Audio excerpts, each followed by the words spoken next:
One by one her friends died and left no trace. Not even the memory of her friends was left. The only way to stop this bad incident is to eliminate the source, but it will not be easy. A group of young people were having a gathering together at a party house. They drank and swam together. Enjoying the night, they did many things, one of which was telling a story about a fun and unique childhood game. They played the game in a public cemetery. The group of young people came and arrived at the game location. When they started to form a circle and were about to start the game, a woman appeared to surprise them. The woman's name was Angela Smith. Who knows where she appeared from, but she wanted to join in and they didn't mind. The more players there are, the more exciting it will be. The game has begun and it has been determined who will be the ghost while the others will hide. Later, if each of them is caught or found out, their hiding place will also become the ghost looking for friends who are still hiding. A young man named Eli is the ghost. One by one he finds his friends. Then Eli caught his sister named Sandy. In between he saw Angela, the only one who was still not caught.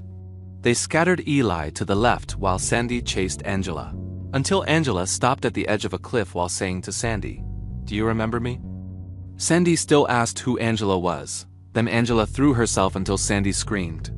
When the others gathered, Sandy said that Angela had just jumped into the cliff, but no one believed it, even they didn't know who Angela was. That made Sandy a bit shocked and confused, even though they had been playing together. The police were sent, but the report made by Sandy did not produce any results. There were no bodies or anyone who fell into the cliff.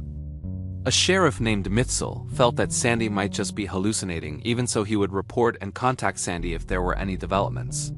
Since that night Sandy started to think strangely, he also remembered his childhood friend when playing the same game.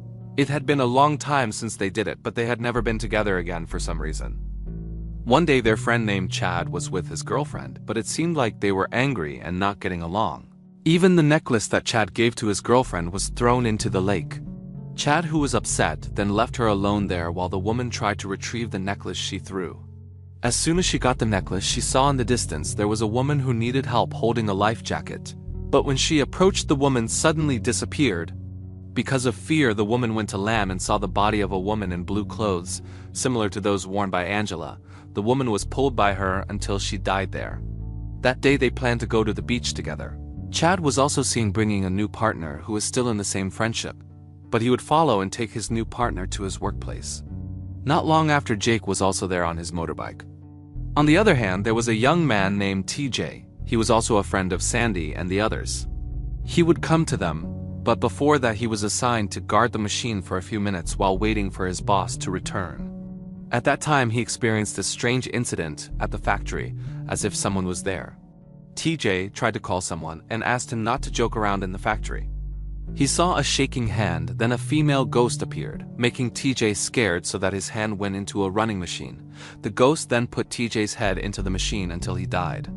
Even though Sandy and the others were waiting for TJ to bring beer, strangely Sandy's friends didn't know who TJ was, only she herself knew. Not only that, his contact was also not on her cell phone. Because they didn't want to wait too long, they finally started traveling and racing on the road. They arrived at a mini market to buy drinks. But Sandy seemed dizzy because Jake was riding his motorbike very fast. Sandy felt nauseous, then her memories with her friend came back. At that time, Sandy invited her other friends to play the game she played with her best friend. Unfortunately, her friend didn't accept it and was angry that Sandy did it without her. Her friend was bleeding from the nose and then left. Meanwhile, Jake and the others needed a beer. Because they didn't have enough money, they finally used the classic method by taking advantage of Lex's beauty and trying to distract the shopkeeper. Meanwhile, the others started taking action to get some drinks and snacks to take to the beach. On the other hand, Chad, who had just dropped off his new girlfriend, was suddenly surprised by a ghostly figure in the middle of the road. Chad stopped his car and started to find out what it was. Chad couldn't see clearly what creature had just made him almost have an accident. Not long after, he got a call from Jake to immediately follow them at the mini market. Chad felt he was just hallucinating, so he continued his journey. Then the ghost appeared from behind and started to make Chad lose control of his car. Chad and his car had an accident and then caught fire. On the other hand, Jake invited Sandy and the others to leave immediately. Sandy was confused that Jake should have used his motorbike, but Jake said that he left his motorbike at home. This doesn't make sense. What happened? They started traveling and Sandy felt something was wrong, even though they were waiting for Chad, but strangely her friends didn't know who Chad was. Not only that, their destination also changed from going to the beach to going to climb a mountain. Sandy felt that her friends were a bit crazy. Then she saw Chad's car in a damaged condition parked in a repair shop. But her friends didn't understand what Sandy was talking about.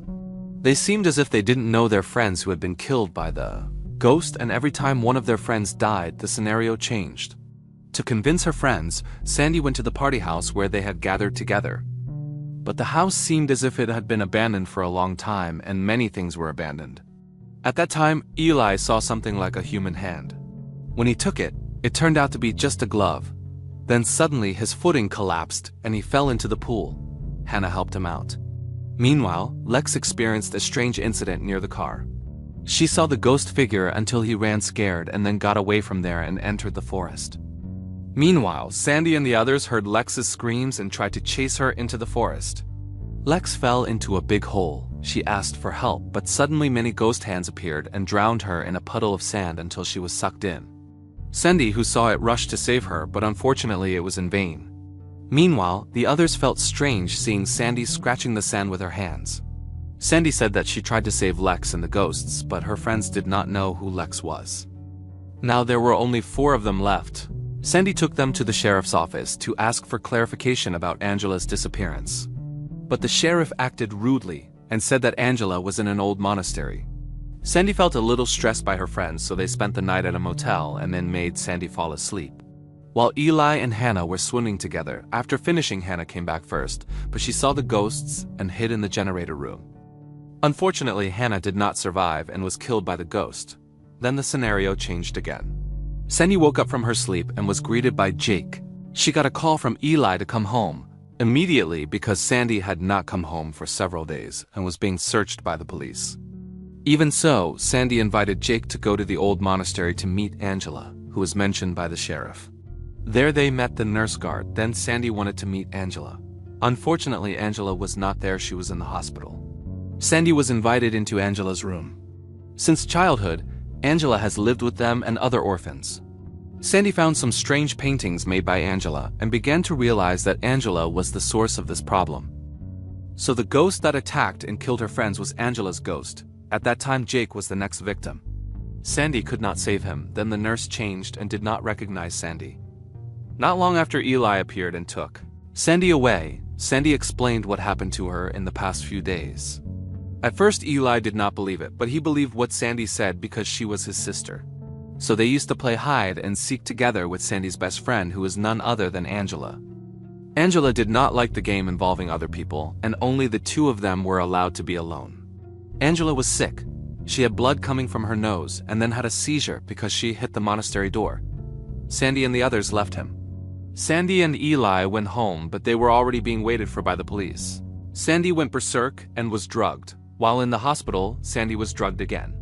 Meanwhile, Eli was attacked by Angela's ghost until he died. The scenario changed. Sandy woke up and remembered that Angela was in the same hospital in a coma. Sandy turned off her breathing apparatus, trying to end Angela's terror. But Angela could not be contained and still terrorized Sandy. This time, Sandy was cornered and fell from the top floor. Since that incident, Angela woke up from her coma while Sandy is now experiencing the opposite.